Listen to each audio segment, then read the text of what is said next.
Hey, you. Me? You looking for a philosopher in residence? A philosopher in residence? Well, yes, I am looking for one for my library.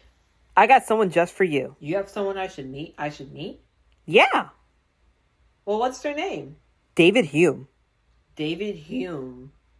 Yeah, I'm a little familiar. What about them? Yeah, he's really good for the job. Let me tell you more. Okay.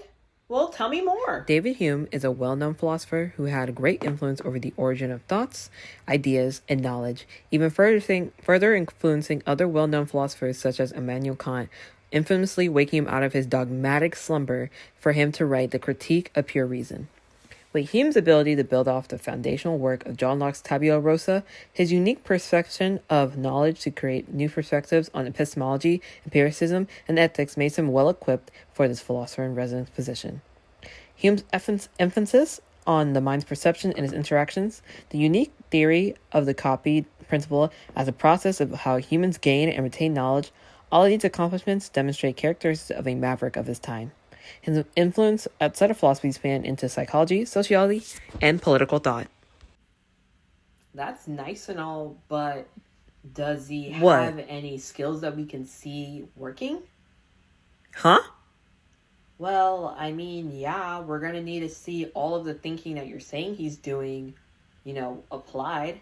I can't really just take your word for it if you're just saying he woke up some guy named Immanuel Kant out of a dogmatic slumber. He's not just gonna some need to guy. see some facts, I don't know. Maybe some notable works. Maybe other things that he's actually done. I do. Oh, he does have some? Okay. Well, tell me about it. Okay.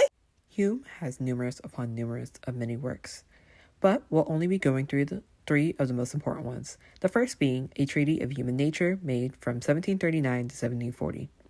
See, this is Hume's most important work. This is where he first argues the validity of empiricism. This argument is the structure that knowledge is not innate, that instead we gain knowledge through first-hand experiences and observations, and that human behavior cannot be based on reason, but emotion. We base a lot of the things that we know based on how we were feeling at the time, what other people were feeling around us, and what we observed through that area. See, this is built upon in his second most important work, Inquiries Concerning Human Understanding, made in 1748. This became a prominent work inside Enlightenment philosophy and epistemology, as Hume seeks to revise his early work of Treatise of Human Nature. Hume develops on this with the theory of empiricism with the principle of association. The best way I can describe this is through an example. For example, your mom tells you that you and your sister are sisters because you two come from the same mom and dad.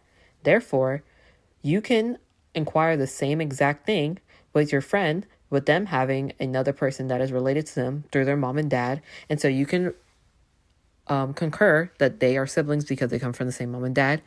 Therefore, you are associating the ideas that your parents have given you, observing it, and then applying to that.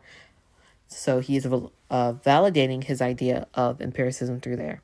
Arguing for more and also he argues for the nature of cause and effect and argues for more skepticism towards religion, as he is also a modern skeptic of his time.